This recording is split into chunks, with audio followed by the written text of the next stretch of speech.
Hey, everybody, just wanted to jump in here real quick and say that the Stu's video on this episode is not super great. He had some internet issues when we recorded, and so he's a little laggy. He's frozen at times, and then, the video kind of like almost speeds up to catch up with the audio. The audio is great, so you can listen to it and enjoy it. But just know that, there's not much I could do with his video, unfortunately. So just wanted to give you a little fair warning, and hopefully you can still enjoy the episode, and hopefully next time it'll be great.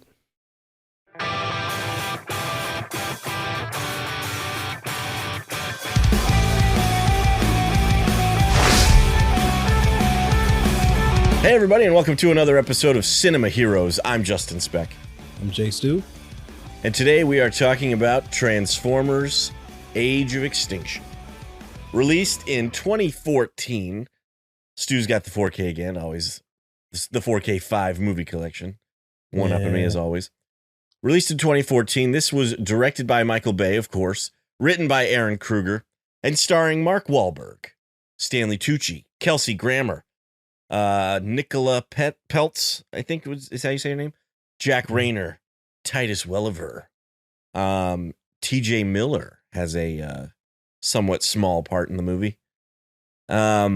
This was the fourth film in the Transformers franchise, and I remember before the previews came out that it was kind of being talked about as being like kind of a reboot. I remember them saying they were going to redesign the Transformers, which they kind of did. And it was going to be, a new thing. And I was kind of excited about it, but then not that I dislike the other movies, but I was just looking forward to maybe something new. And then they were like, Michael Bay's directing it. And I was like, okay. And then the trailer came out and I was like, that looks exactly like the other movies. And it's really not a reboot. I mean, it's pretty much a direct sequel. They talk about Chicago and everything. I'd love to hear what your first initial thoughts were when you saw it for the first time. No, leading up to it, I like the Transformers franchise. I like the first three movies, even though the second one, it's not very good. I still find some enjoyment with it, but I was looking forward to the fourth one just because I'm a Transformers fan, but I wasn't nearly as excited as I was for the first three. And then I saw the trailer, and I believe the last trailer had confirmed that the Dinobots were going to be in it. Right. Which raised my excitement up a little bit, but I still wasn't quite as excited as I was for the first three. And when I went to go see it, I was like, this is not bad, but it's not great. So not that I defend this movie a lot. I like I said, I do find some enjoyment with it, and I don't think it's quite as bad as people say. I just think people are just used to saying that, it's a Transformers movie, so it must be bad. It's a Michael Bay movie, so it has to be bad. And, I don't think that's necessarily true. You just got to know what you're getting into with Michael Bay and, with the Transformers franchise. It's robots, man. Just exactly. Robots, cars, explosions, girls in short shorts. I mean, it is what it is. It is, yeah. No, I was kind of one of those people. I don't really remember how I felt about it walking out of the theater. I think I kind of felt like, okay, it was, another Transformers movie. I don't really remember. Yeah. I don't really remember hating it, but I also don't. I know I didn't walk out of the theater being like, that was amazing. And so as the years have gone on, I had not seen this movie since I saw it in the theater. And the main reason for that is its runtime. It's a 2-hour and 45-minute movie. Yeah. And we were supposed to do a different movie today, and you texted me earlier saying, hey, let's try to get through the Transformers movies. And so we decided to watch this, and I was like, fine. I just was like, not looking forward to it. I had it in my brain. I'm not gonna lie, I wasn't looking forward to it either. Even though I think I like this movie a little bit more than you, but I wanted to get it out the way. Yeah, that's what I was about to tell you though, is that I was watching this movie, and I did not watch it in one sitting because things kept coming up, and I had to I watched about half of it the first day, like maybe an hour of it the second day, and then finished it like on the third day. So it was kind of chopped up. But I almost sent you a text because I was like, why am I enjoying this movie so much? I actually found myself really kind of liking it this time around. It is long, but the action scenes are pretty cool. And I don't know. It's got its fair share of Michael Bay kind of stupid moments. And I wrote a couple notes down, but overall, I actually thought it was all right. Like, I was kind of pleasantly surprised by my enjoyment of it. I mean, that usually happens when you have a go on a long hiatus without watching it, especially if it's a movie that you're kind of in the middle about. Right. So, yeah, I guess you could say it had been so long, I didn't remember much about I couldn't have told you anything about the plot. Other than I knew like Mark Wahlberg had found Optimus Prime and didn't know it was Optimus Prime, and that the Dinobots were in it. That was probably the only things I remembered about the movie. So my expectations, I think, were kind of low. I went in with it was almost like watching it for the first time and going in with super low expectations and then being pleasantly surprised. And that's kind of exactly what happened. Right. I mean, that's exactly how I went into it the first time. Yeah. And you've said that a couple times on, when we talked about the previous Transformers movie, because I think I was talking about, I'm not looking forward to watching this movie. It's terrible, blah, blah, blah. And you've said a couple times, it's really not that bad. It's just too long. Yeah. And that is kind of how I feel. I would like to see, maybe if one of us could, edit down a 2-hour version of the movie or 2 hour 15 version of the movie. There are several movies that I would like to do that with. I want to do that with this movie. I think it would be impossible to do with The Last Night because The Last Night is so jumbled. Yeah. I would wind up cutting the entire movie and it would just be a trailer. Which would probably be better. Because that's about how much of the movie I actually like. There you go. Yeah, I think that is the biggest crime of this movie is that it is way too long. And it's not that it has too many plot points. It's a fairly simple plot. Yeah. I think that it's just there are too many shots, too many frames, just trying to extend the movie and make it a bigger movie. And it doesn't need to be.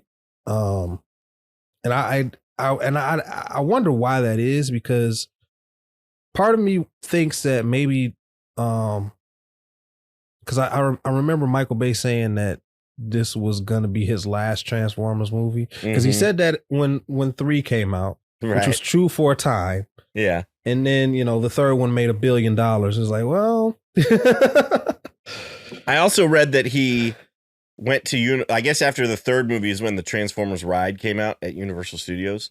And apparently he went to Universal Studios and saw that the line for the ride was super long. Everybody was waiting to get into the ride, and he realized that there was, there's still a market for it. Yeah, people were still kind of super excited about Transformers. So he was like, all right, maybe I'll do another one. And I'm sure they threw enough money at him and everything. I'm sure it was a really difficult decision. So yeah. Yeah, but I really don't understand why he made it that long. Because like I said, I could see if he thought he was going to make this the last movie, but the way this movie ends, he was going to make another one. Yeah.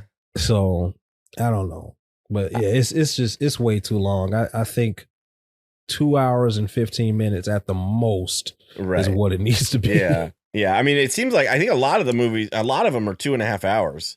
I think the second one, the third one, and Last Night are all 2.5 hours. The third one doesn't bother me being 2.5 hours because that's it's the third in the franchise. It's usually the longer one. Yeah. And it was the last at the time. Right. The last Transformer. Right. So the length of that one doesn't bother me. So speaking of that, this is the first movie to star a new cast. Shia LaBeouf is no longer in it. Josh Duhamel's not in it. Tyrese isn't in it. It's Mark Wahlberg primarily, and his daughter, played by, I assume her name is Nicola Peltz, and not it's got to be Nicola, right? This is the only thing I've ever seen her in. I looked her up because I knew she had done something else before this movie, and it was Avatar: The Last Airbender, which I never watched. The movie, not the TV show. She was in the M. Night Shyamalan movie. I remember. And I don't know. I haven't really seen her in anything since. I mean, she's done stuff, but I just have not watched it. But yeah. Josh Rayner, I think that was his name. Josh Rayner, Jack Rayner. Excuse me. Jack Rayner plays Shane, who's her boyfriend. Mm-hmm. And I've seen him in a couple things. He was in Midsommar. He was in there was an Irish movie called Sing Street, made by the guy that made the movie Once, which was really good. And he plays like the older brother character in that movie, and he does a great job in that. But how do you feel about the new cast? How do you feel about the new group of people? I don't like the cast. I've never been a huge fan of TJ Miller. Sure. Don't really care about the daughter. Right. Mark Wahlberg is cool, I guess. He's just being Mark Wahlberg, but yeah. I think he was miscast. Oh yeah. I think they only got him one because of his star power, and he wanted to do the movie because he wanted to do something for his kids, which is nice. Yeah, but I can understand that. I think the role that they were going for was like maybe a more nerdy role because he's a tinkerer, so he's an inventor. He invents things, and when I look at Mark Wahlberg, I don't see inventor. Right. So I agree. I just didn't care about anybody in the movie, really. I mean, maybe Stanley Tucci a little bit just because he's Stanley Tucci, he's funny, but other than that, I just really didn't care. Stanley Tucci is my favorite actor in the movie because Stanley Tucci is such a good actor. He does a phenomenal job in this movie. I do have a problem with his character though, and that's a note that I wrote. This is jumping far ahead, but like he's a complete jerk throughout. From the moment we see him throughout the entire film until there's a phone call with Mark Wahlberg, and Mark Wahlberg says, "You're an inventor like me. I know you got a conscience," and so then all of a sudden he doesn't want to, take the seed and doesn't want to. He becomes like this good guy, and I feel like that was just an unbelievable change. Like there needed to be more he needed to be more sympathetic earlier on for that to kind of be believable, I think. I agree. And it just wasn't. I liked it. I liked the change. I liked the idea of him being kind of this character who's like, well, hold on, maybe we shouldn't do this. But I feel like there should have been more of that earlier on for it to be believable later on. I agree. There's when they, jumping ahead a little bit, but when they awaken Galvatron, and Galvatron is doing his own thing, and he's looking at the monitors, he's like, whoa, are we controlling this? Because he's basically killing innocent people. Right. So that was a little bit of a hit, but even after that scene, he reverts back to jerk mode. Right. So they tried a little bit, but I don't think I don't think it was effective enough. I agree. I don't think it was effective enough either. He should have been maybe more upset about the fact that innocent people were being killed or something. Absolutely. Because it didn't really seem... the way it's played, in my opinion, is he seems more upset that they just don't have control of him, more so than Galvatron has killed people. Yeah. It's I didn't tell you to do that. Yeah. Yeah. So...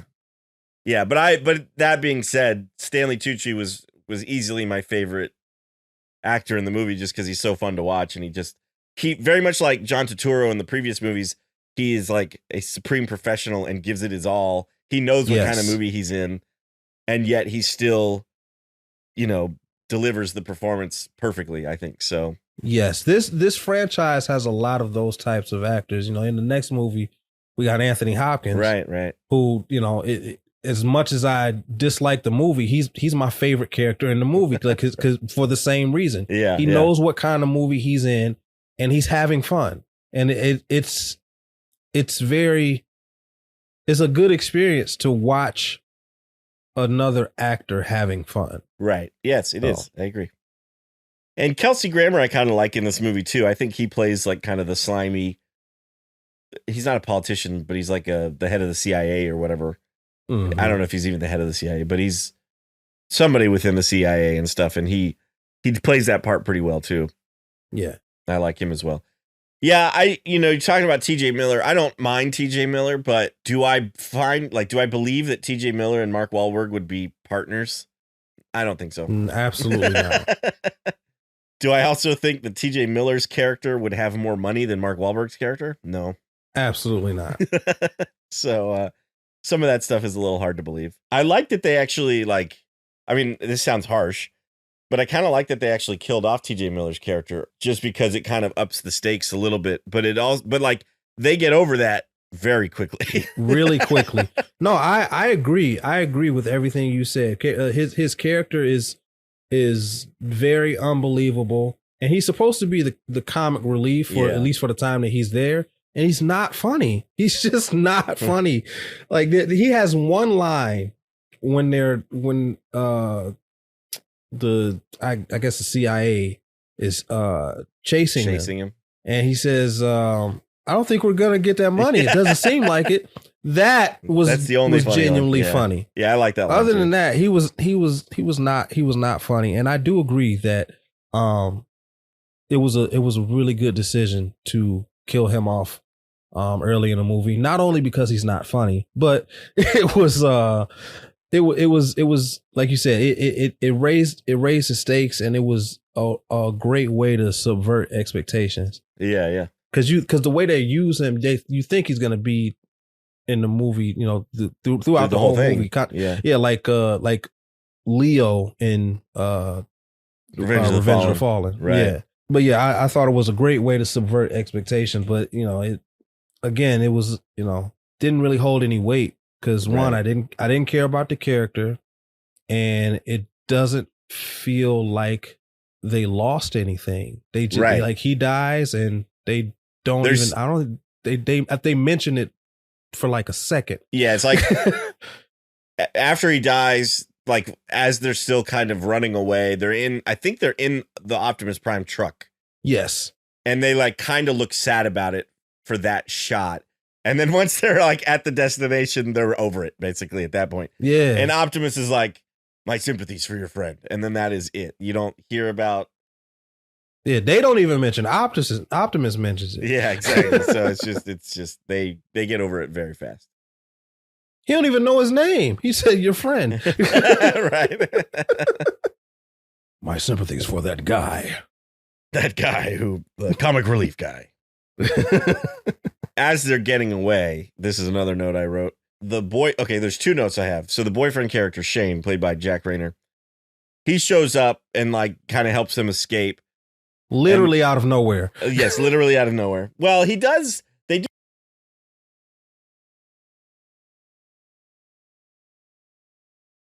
Driving. Yeah. And at first I thought it was going to be a transformer because they don't show the inside of the car. Like they don't show him like looking. It's just a random car that just shows up. And then they cut back to like the CIA stuff. You're like, okay, that was weird. So I just assumed it was going to be some transformer or something that knew where Optimus was or something. Right. And then it ends up being the boyfriend. He's like, get in.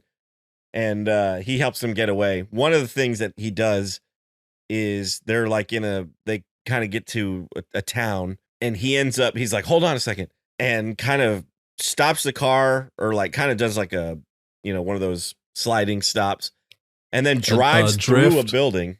Well, not a drift. I mean, I guess it was kind of a drift, but I don't remember. But he comes to a stop and then goes forward through a building. It looks like a bingo game was going on or something. People are jumping out of the way. And nobody says a word about it. Like, nobody's like, what did you just do? You could have killed these people. Nobody says anything. I think TJ Miller has a little joke later. Oh, no, he just goes, I think we lost him. But like nobody cares at all that Shane just drove this car through a building, almost killing these old people. And then after that, he does this ridiculous jump from the parking deck to a ramp that was outside of the parking deck. Yeah, I didn't take any notes, but I made a mental note of that. Where did that, like, how did he know that ramp was there? How did he know the ramp, the first ramp was there? How did he know the second ramp on the ground was there? Like, the only thing I can think of is he's this quote professional driver, and maybe he I mean, I can't imagine he built that ramp, but that he had done that jump before. But yeah, it was ridiculous beyond. It was something it felt like something out of the Fast and Furious franchise. And it just was, I just thought that was a major eye roll, that scene right there. I mean, at least in Fast and Furious, when something like that happens, they acknowledge it. How did you know the car was going to catch our fall? I didn't. Right, yeah, exactly. Yeah, they don't acknowledge it at all in this movie. That's very true. But I mean, like that was, and the thing about it was the jump wasn't really that far. The other cars could have made it. They just didn't because, the plot needed for them to not make it. Exactly. So this is kind of what I was, some of this is that Michael Bay kind of ridiculousness that I'm talking about. But what do you think about Lockdown, the bounty hunter transformer? I really like Lockdown. Lockdown is dope. Like whenever he showed up on screen, I was like, here we go. Yeah. He was I agree. scary. I actually really like Lockdown too. I thought it was kind of a cool idea. I looked him up because I was unfamiliar. He wasn't a part of like the original Transformers series.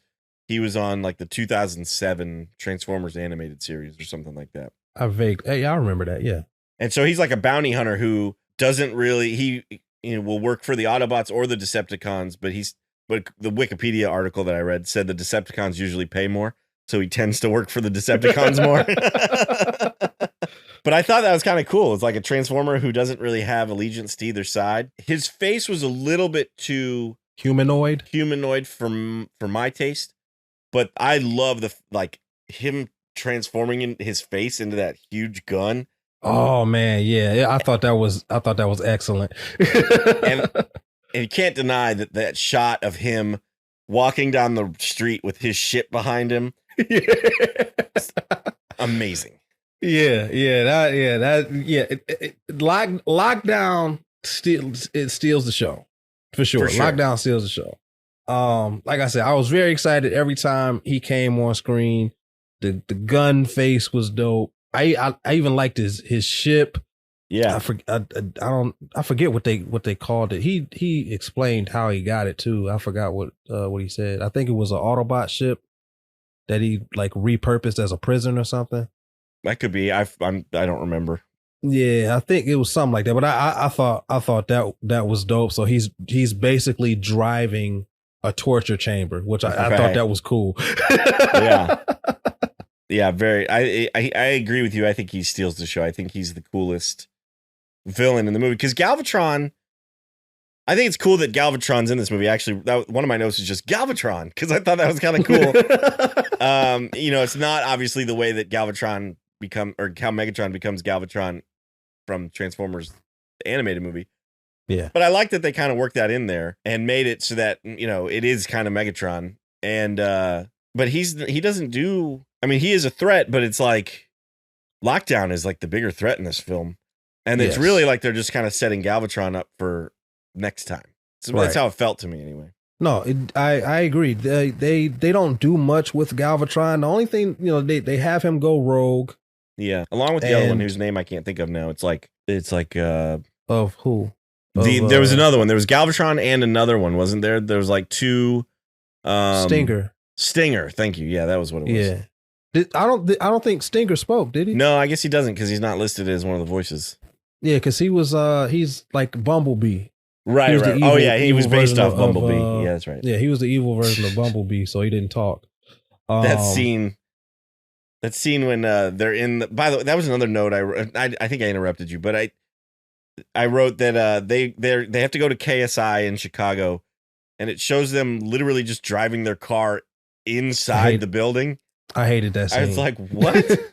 But then, of course, Bumblebee hears like they're playing like this video, and they're like, Bumblebee is ugly, and they're like, right, and he's like, what? Very pretentious. It's silly, but like, I mean, it's just it's obviously one of those things too, because they're trying to be quiet and covert, and he's getting all mad because of what this video is saying. It's ridiculous, but I was like, why? Who's driving their car like into the building? Is there not like a parking area or something? It was very. Well, I think they were driving it into the building for it to be scanned. Scanned, right. Or to pretend that it was supposed to be scanned. Right. They weren't going to actually scan it. But, you know, it was never going to get scanned anyway because they do like a different, they don't do muscle cars. Right. So it was just weird to me. No, I didn't like that entire scene. It wasn't really that funny to me. Right. And I don't know. It felt maybe I would have cut that, but then I don't think you really could because later in the scene, the Autobots show up and destroy the lab when you kind of need that scene. But it just felt, you know, if that whole scene felt way too long. Yeah. Could have been cut down for sure. Yeah. Right. So is Galvatron a singer? Galvatron's the only one that speaks. He's not even supposed to be able to speak. That was one of the things Stanley Tucci says. Here's the kicker. You know who voices Galvatron? Yes, I do. Frank, the man, Welker. Not gonna lie, kind of made me mad. Not for the reason you think. I love Hugo Weaving. Yeah. But if you had access to Frank Welker this whole time, why didn't you just use him in the first 3 movies? I don't know. I agree. I'm glad that they at least gave him Galvatron. Because I think he voices other Transformers in the other 3 movies. Like, I don't know. Come on. They should have had him be Megatron from the get-go. I agree. I mean, you got Peter Cullen, and I guess maybe they just assumed that like the bad guy voice isn't as important, and they wanted to get a bigger name. I don't know. It just was weird to me. But I agree. But I'm glad to hear him in this movie at least. Yeah. I thought he did pretty good. But he's not even. But that's the ironic part is that he's not in the movie very much. Yeah, he's not in the movie very much, and even in the OG, he was Megatron. He wasn't Galvatron. I know. Leonard Nimoy. But they used Leonard Nimoy in the last movie. Yeah, so we can't use Leonard Nimoy again. What did you think of the redesign of the Transformers? I'm not a big fan of it. I don't really like, especially Optimus. I don't really like how Optimus looks in this movie. I find it funny that I like that, you know, when Optimus is in hiding, he's the flat-nosed trailer or truck like from the cartoon show. But then he ends up scanning another truck and then back come the blue and red flames, you know, that I guess Michael Bay just loves that design. Yeah. But when he's in Optimus mode, I don't know. I don't really, it's like because I actually kind of like the Optimus, Michael Bay Optimus Prime from the first 3 movies. And they went farther in the other direction, like less, rather than making him more like how he was from the, TV show, they went further the other way. And I don't like it as much. I agree. I prefer the original trilogy look. Yeah. I make a joke like the Knights version of them is like Transformers in cursive because they're very their body is very curvy and it's weird and it's made to look like knight armor. Right. Especially like when he's in the ship and he gets the gauntlets and like I get it. And they wanted to make it look a little less hollow because the previous version of them they looked hollow. They didn't look like they were very structurally like strong. Right. So they wanted to make it look a little more like form fitting, and I get that. But yeah, the whole curvy armor cursive design, I didn't really care for that. I don't really care for Bumblebee's look either. I think he looks way better in the original trilogy. Yeah. Even now in the real reboot, he looks better. Yeah, I agree. And that's another thing that's kind of funny to me is like, I don't know. I don't know if he's an older version of a Camaro or if it's what kind of car he is in the beginning, but he ends up scanning a Camaro again that looks exactly like the Camaro from the first 3 movies. It might be a newer version or something. I don't know, but I was just like, okay. It just didn't I don't know it just seemed like they were doing stuff just to do it, but like using the same vehicles pretty much. It was kind of weird to me. Yeah. This movie, I can handle it okay, but I feel like they go even further in The Last Night, don't they? With Optimus's look and stuff, I think.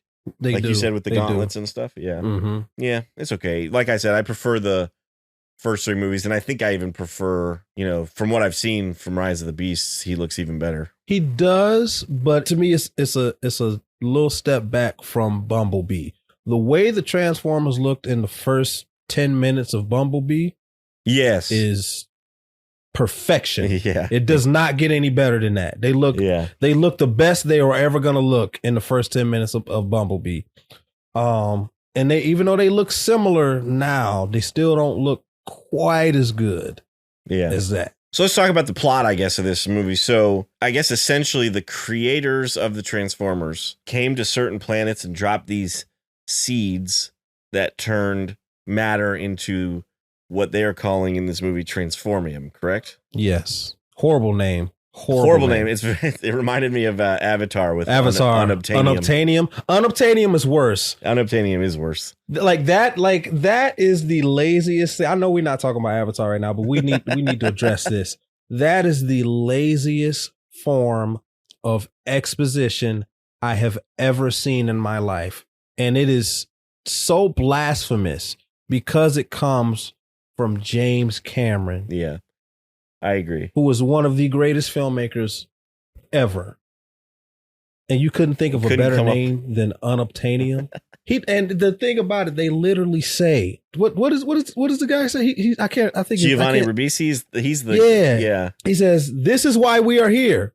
We can't get this anywhere else." It's like, can you be any more on the nose than that? They tell that's screenwriting 101. If your scene is about what the scene is about, you are in deep doo-doo. You're in trouble. Yeah. But back to Transformers. I had to go on that little rant real quick. No, that's understandable.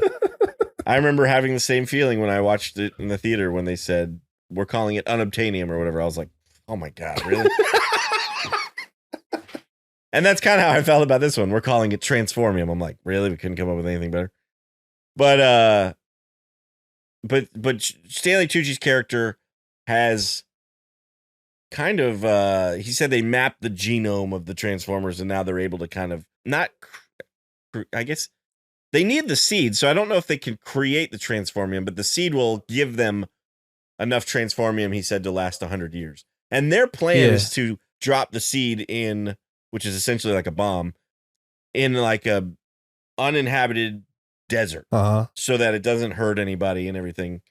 And then, so that way they can mine the Transformium and use it for their company and technology. Because they're basically recreating Transformers. That's how Galvatron was created and all that stuff.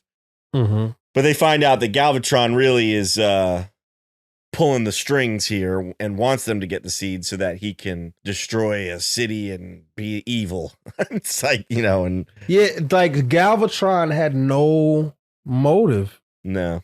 He was just being evil for the sake of being evil. Just being evil. Yeah, like, because they try to explain it like, he was supposed to be based on Optimus Prime.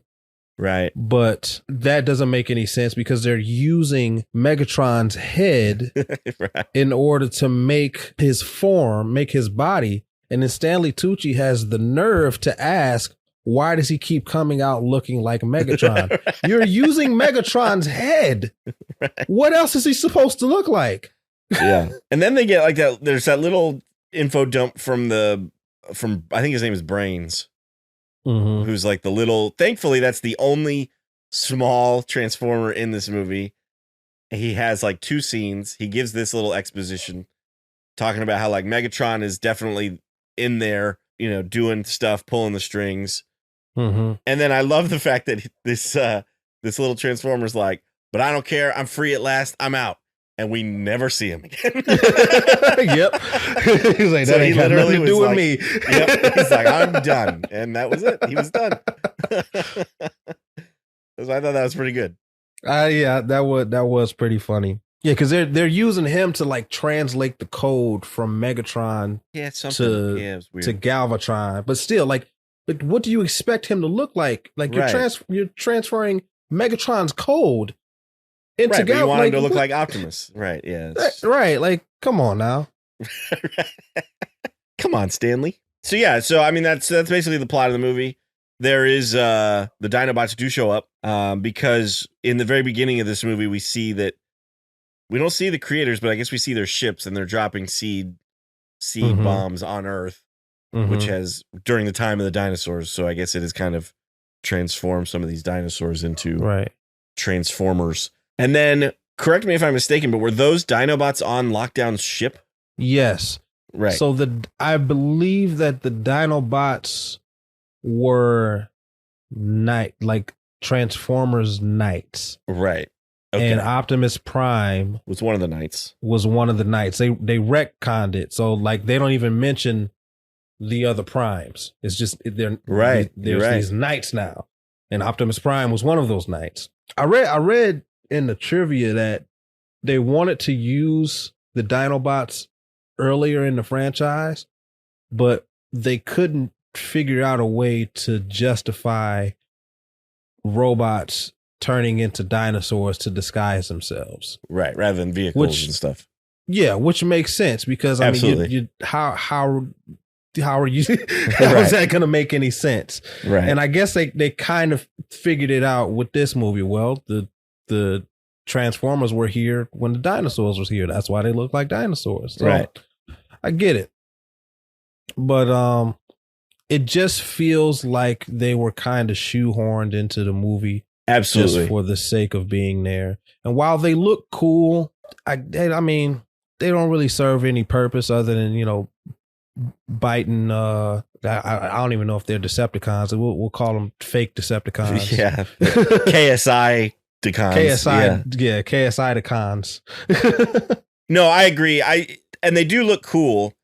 Mm-hmm. But you're right. It does feel shoehorned in. And I completely forgot. There's actually a scene in the beginning of the movie where Darcy, who works for Stanley Tucci's character, finds like a frozen Dinobot in like the Arctic or something. Mm-hmm. But they don't really go into that very much ever again, because when Optimus Prime convinces them to fight with him, I'm pretty sure he gets them off of Lockdown ship. Yeah, he does. He's flying like that one section of Lockdown ship and crashes it. And in that canyon is when he like, you know, they actually have to kind of fight. He has to kind of prove his worthiness, I think, for them to follow him. I did love it's. I thought that was so stupid. I thought it was so pointless because he's already freed them. Right. That should be enough to earn his trust. Yes. Like, you set me free, but I'm going to fight you anyway. You have to I know that the Dinobots are stupid, but they cannot be that stupid. At least they didn't talk in this movie. Yeah, no, I kind of agree with that. I do like Ken Watanabe's line though, when Grimlock finally changes into like the T-Rex. He's like, I thought it was going to be a giant car. So I thought that was kind of funny. Like, since we talking about it, what did you think of the new Autobots? Drift, who is Ken Watanabe, I feel like could come across a little like a stereotype. You think? Yeah. But at the same time, I kind of liked him. And I did like John Goodman as Hound. And those are the only two that really stood out to me. I like Crosshairs. Crosshairs? With they gave a Transformers a trench coat. I thought that was cool. Yeah, that's true. Yeah, that's right. Is it Crosshairs who is with Drift when Optimus is fighting the Dinobots? Yes. Because I think he has a good line there about something like, let's just let Optimus figure this out. You know, he's like, yeah. I liked Hound, but it was just some of those scenes I thought went on too long. There was a couple of times where like, there's also some weird Michael Bay editing where like Hound has kind of like won a fight, but then the very next shot, he's like, I'm out. I can't go on, you know, and you're just kind of like, I thought you were fine, you know, and so it was just weird kind of editing. But I like, you know, John Goodman, I thought did a good job with his voice. And wasn't he in Dark of the Moon? Like the guy chewing the cigar, was Hound not it? Because I looked it up. I couldn't find Hound in the credits. No. Hound was not in Dark of the Moon. Dark of the Moon. I know who you're talking about, and they say his name. Oh, okay. They say his name, and you don't see him, but you see a video of him being killed by Lockdown. Oh, okay, gotcha. But they mention him in this movie. But I know exactly who you're talking about. Gotcha. Okay. One of the Transformers that built the spaceship for them to escape. Yes, I believe so. Yeah. They mention him in this movie, but okay, you gotcha. don't actually see him. Just okay, some footage of him. That makes sense because when Hound shows up, I thought I recognized him, and then it was John Goodman's voice, and I was like, well, I know John Goodman wasn't in the third movie, so I went to try to see who voiced him in the third movie and didn't see his name in the credits, so I was like, well, maybe I'm wrong. So, how do you feel about Hound, the other? Oh, I like him. I love him. Well, I don't love him, but I like Drift. I really like Crosshairs. I like Hound. However, Hound has the worst line of any Transformer in any movie. I'm a wicked warrior robot. I'm a wicked warrior. He also calls himself a fat ballerina. Yes, and that was actually something that Michael Bay used to describe him. Oh, that's funny. And so they just threw it in the movie.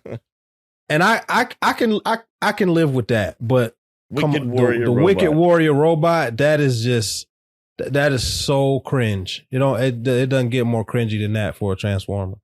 You know what line that I really cringed at? It was a Mark Wahlberg line. And it was after they first encounter Galvatron.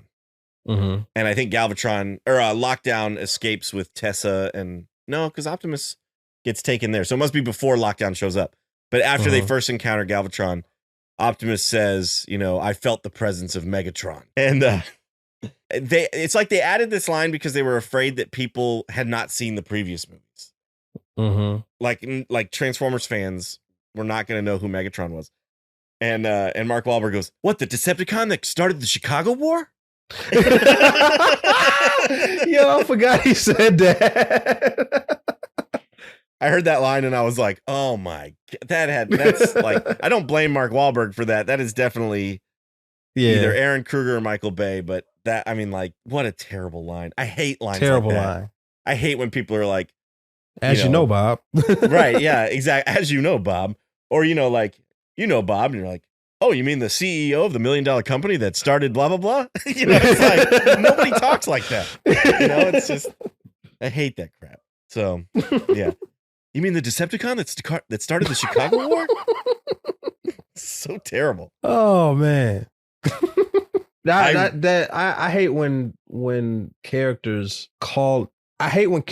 use other characters' names. I know it sounds weird, but people don't talk like that. Right. Like we said, like, as you know, Bob, like you don't say Bob. Right. Like it's just weird for characters to use other characters' names, especially like at the end of a statement. Right. Like it's one thing to be calling someone, hey, Justin, come over here.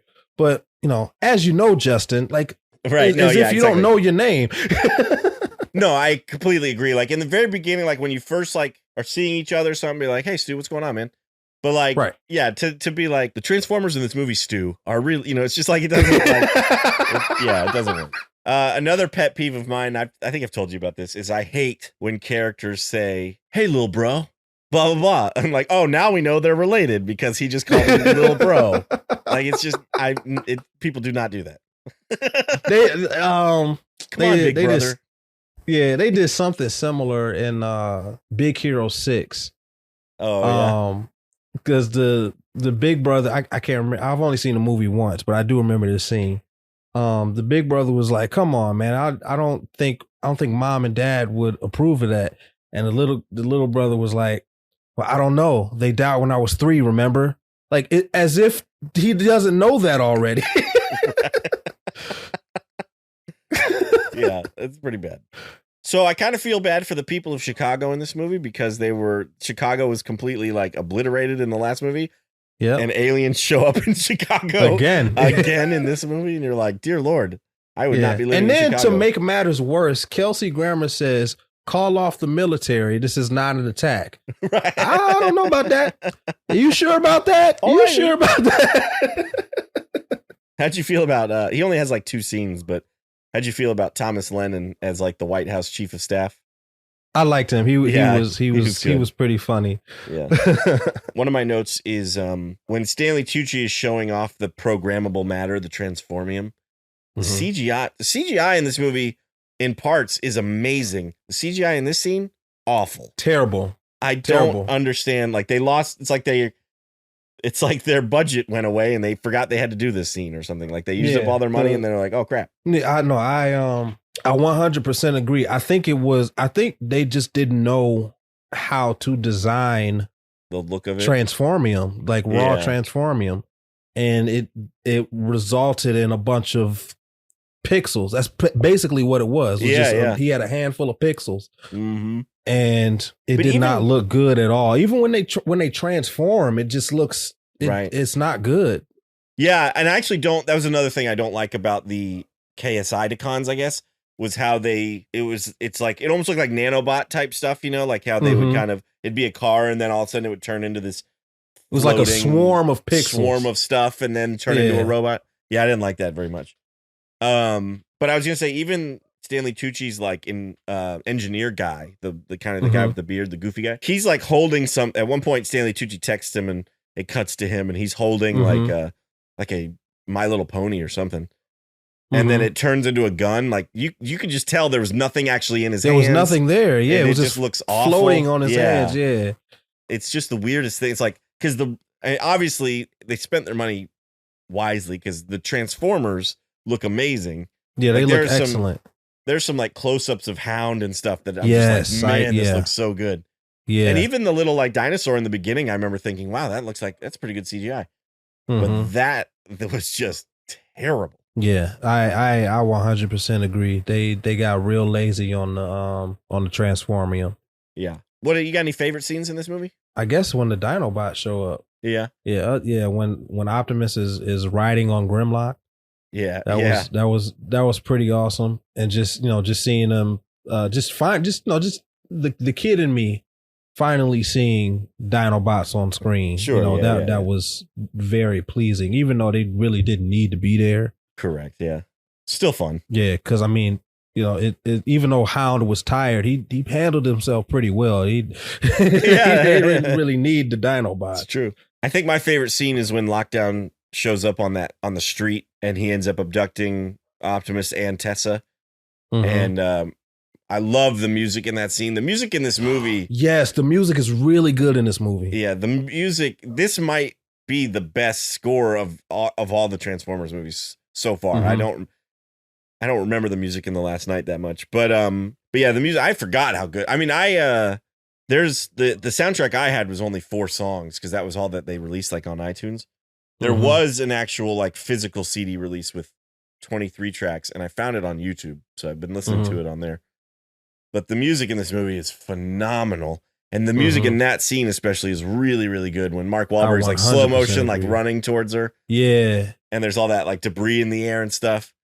I love that scene up until Mark Wahlberg goes, no, and punches the ground. Oh man, that was so melodramatic. Yeah, that was if they're gonna when you said that there was a line that Mark Wahlberg said, I thought that you were going to mention that scene. Oh yeah. No, but that was terrible because I did not believe it. No, I didn't believe it either. I think it would have been better if they had. I mean, if you wanted to have like him screaming no, you could have ADR'd it. But I think it would have been better because he's hanging on to that like rope thing and he's like, break the glass, and he slit. Yeah, he like loses his grip and falls. And as he's falling, he should have been like, no. Yeah, and he should have taken lessons from Bryan Cranston on how to yell no. Watch Batman Year One and listen to that when he thinks his son is falling. Yeah. Oh man, I got chills thinking about it. He's like, no. Yeah. And as he's falling, he could have yelled it and then landed on the ground, and I think that would have been so much better than him watching the spaceship go away and then going no and hitting the ground. It doesn't look like he's devastated. It looks like he's inconvenienced. Right. He's like, oh man, darn. that just stinks. When life gives you lemons. I wish they had kind of cut that part out, but that's he needs to take a lesson from Shia LaBeouf, because Shia LaBeouf would have sold the hell out of that scene. Yeah, that's true. Because every time Shia yells Optimus, I believe it. And he yells it a lot. He does. Bumblebee!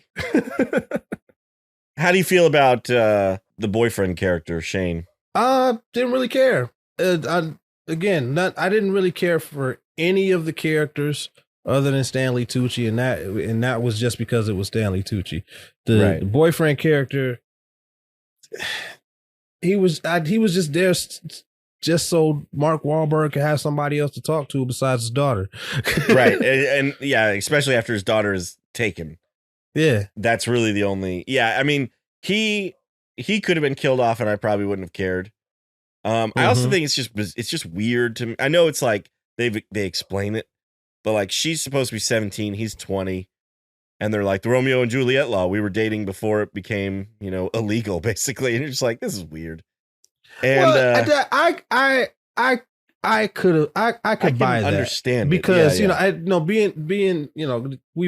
we were both in high school. I remember some sophomores dating seniors. Sure. So I mean, it wasn't really, that really didn't bother me. I think what bothered me about it was the fact that they had to explain it. Like, the audience isn't stupid.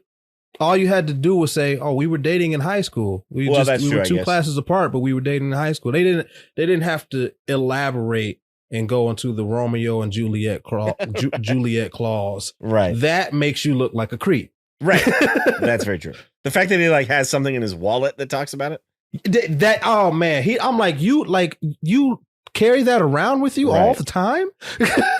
It's weird. But it's also the thing I think that I find even worse is, they cast, because Nicola Peltz, I think I looked her up. She was born in like 95. This movie came out in 2014. So she would have probably been 19 when this movie was released. Maybe she was 18 when it was filming. So she might have been technically old enough. But it was like, they give her a daughter, they give Mark Wahlberg a daughter. And I feel like Michael Bay was like, well, she's got to be hot, and it's just, it's just weird to me. I don't know. Yeah. No, I was thinking Michael Bay first. I was thinking Michael Bay. I do get some creepy vibes. Oh, Bay. For sure. Yeah. Yeah. Maybe not quite as bad as like Brett Ratner, but yeah, definitely some creepy vibes. I liked also the scene where Lockdown shows up, and I don't know exactly why he's doing this, unless he's just trying to find a specific type of metal, but he like activates this magnet that's like picking things up and then dropping them. Oh, when he shows up in the third act. That's probably my favorite scene. That's scene a great was dope scene, because it reminded me of Man of Steel. When they were terraforming with the engine. Yeah, that was dope. I like that. And again, Stanley Tucci's really good in that scene, even though they're just driving around in the car, but he's just, I believe him. I believe that he's seeing things that he can't believe that he's seeing when he, in that scene. And he's just looking at like a green screen or a tennis ball or something. What really sold it for me, and it's just a little subtle scene, but there's like power in subtlety. When he was on the roof drinking the milk and he looks up and sees the ship. I think my favorite Stanley Tucci scene is a little bit before that. And it's, again, played for laughs, but Stanley Tucci's just so good in it. It's when he texts the engineer guy, like, how powerful is this bomb? And they write back, like a tactical nuke, LOL. And Stanley Tucci just kind of starts like kind of losing it and laughing, and he's like, there's a robot uprising, and he's like cracking up. I do like the scene where they're in the car and the seat starts blinking and the chick behind him is like, "Oh, is it gonna go off?" He's like, "I don't know." And she keeps asking him, "Is it gonna go off?" I'm like, "I don't know." Yeah. He's like, "It could be a countdown," and they're like, and then he goes, "Or location service." Yeah. Or location signal or whatever. Stanley Tucci, like Lockdown, steals the show in this movie. Yeah, for sure. There's one other actor I want to mention. I really like this actor. I don't think his character is very two-dimensional. They try to give him a little bit of a backstory, but it's Titus Welliver. He plays I don't even know the character's name. He's like the CIA, agent who works with Kelsey Grammer. Yeah, his family, his sister died in Chicago. His sister died in Chicago, and so he like hates all Transformers. But then you find out he's working with Lockdown, and so his motive was weird. It didn't really make any sense because he hated Transformers, and he said something to Mark Wahlberg. It was something along the lines of you turn your back on your on humans, human brothers, and work with the Transformers, but it's like you're working with Lockdown, right? Yeah, exactly. And then it's like you're so upset about human lives and you want to preserve human lives, and you're willing to shoot someone's daughter right in front of them. Shoot someone's daughter in the head right in front of them. It's like, come on, dog. Yeah. Like, and that all of that happened in the same scene. Yeah, that's very true. Yeah, I think he's a great actor. I think his character's weak. They even kind of make it seem like he's motivated more by money than anything. Because there's a scene later after, and once Stanley Tucci gets the seed and he's like, well, hold on, I don't think we should use the seed yet. He like leaves and Kelsey Grammer and Titus Welliver are chasing him. Mm-hmm. Titus Welliver says, he's like, I can't tell you how pissed I am that we're not getting paid for this, or something like that. And so it seems like he's, money is his main motivation, but that's not how they set it up in the beginning. I think he's a good actor who does a good job with the role he's given. It's just not a very good role. Yeah, it's wasted potential. Yeah. The ending is interesting. So Optimus has the ability to fly in this movie. Is that something that's a kind of a holdover from Dark of the Moon, or did something happen that I missed where he like gets, jet parts or something? Well, he does get Jetfire stuff in Revenge of the Fallen, and he still has it in Dark of the Moon. But so he's probably just still got it. Yeah, but they don't really show it in this movie. He just can fly, right? So, which is cool. I assume that he still has Jetfire's parts, but they're invisible, I guess. I guess so. But that's how the movie ends, is with Optimus taking the seed and flying into space, and Mark Wahlberg being like, "Are we ever going to see you again?" He's like, "I don't know, Cade Yeager." And he's going to look for the creators. The creators, that's right. Which is something that they didn't. I get it. They're saving it for the next movie, but they don't really do a good job of the next movie. But that's another episode. But Lockdown mentions, all this, species mixing with species. The creators don't like it. You're supposed to do what you were created to do. What is that? Right? What were they created to do? Yeah. Very good questions. Very good questions. There's one last thing I kind of want to talk about. It's just a small thing, but I'm very curious about it. And I even wrote the timestamp down. So at 2 hours and 31 minutes and 9 seconds, Cade's got like that alien gun, which we didn't talk about, but he's got that alien gun and he runs up to a wall. He's by himself, runs up to a wall. And then I think it's Galvatron or something, or maybe it's Lockdown, shoots at the wall, and it cuts to a shot of Cade, and the wall like explodes, and there's a dude there, like right in front of where the wall gets blown up. And then it cuts to a different shot and Cade's by himself again. So I don't know who that guy was. I don't know if that was like a deleted scene. It was the weirdest thing, but I rewound it like 3 times. I was like, there's definitely a dude there. I see that guy. I like paused it. I was like, that's a person. So I'm very curious. I didn't notice. Really? Yeah, I must have been looking down at the time. I didn't notice. You must have been. So yeah, I'm very curious about what that was, but I guess we'll never know unless we talk to Michael Bay. I mean, I'm not surprised. Michael Bay movies don't have the best editing. No, yeah. I mean, I feel like action movies have to be hard. Like, I mean, just because you've got so many different shots in an action sequence. So I can understand how you could get lost. I mean, not saying Michael Bay does this, but I could also see how like he's just getting stuff from every single angle and then figuring it out in the editing room kind of thing, And so maybe that's why sometimes his editing is a little weird or he's cutting things, you wouldn't think so with a movie this long, but maybe he's cutting things out for time. And then it's just kind of, because there's another weird cut in the scene where Tessa gets abducted. Mark Wahlberg is already like at the car, like, and then it shows him and it looks like he's running, jumping off the car to like hang on to the thing.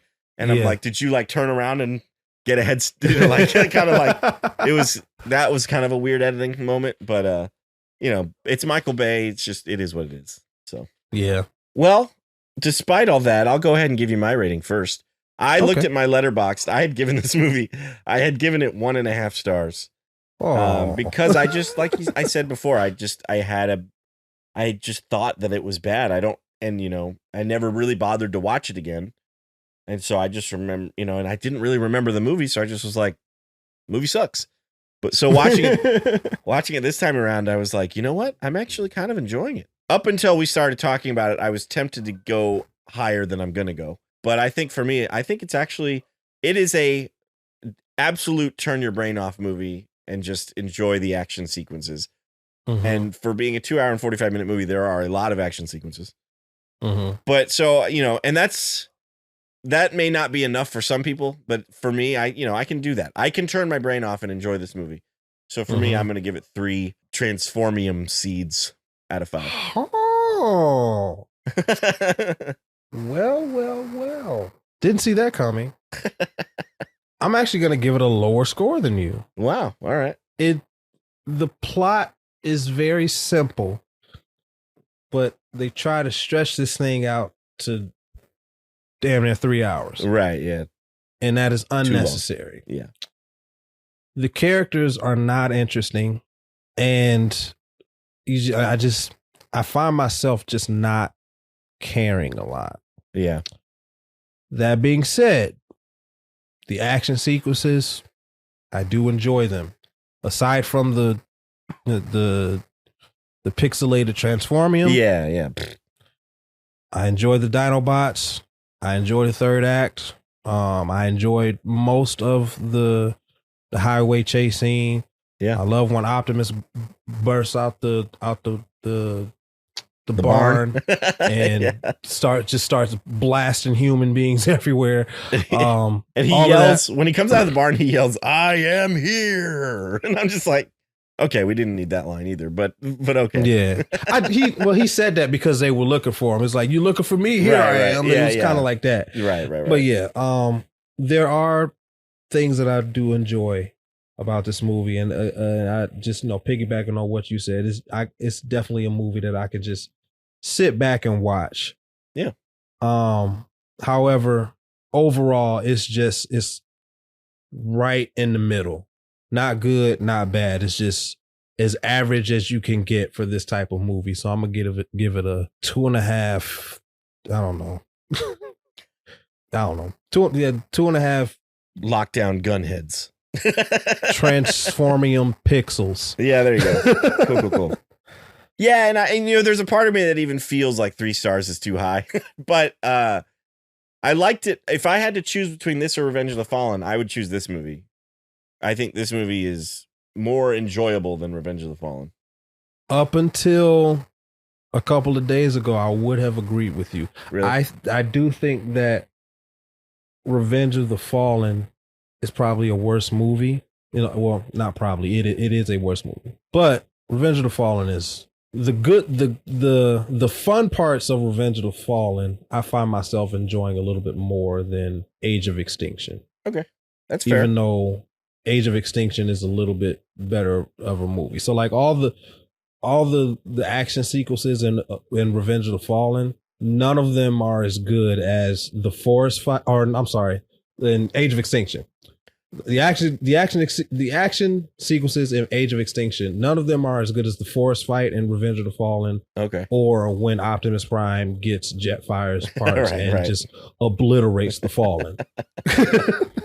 All right. But you also have Transformer Heaven, which I just cannot forget. Yes. That's hilarious. Unforgivable. Well, we'd love to know what you think about Transformers Age of Extinction. You can always let us know at cinemaheroes.com.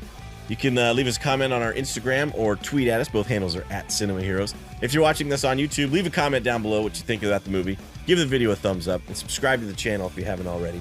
We'd love to hear from you however you want to reach out to us. I think that about wraps it up for this episode, though. I'm Justin Speck. I'm Jay Stu. As always, thanks for listening.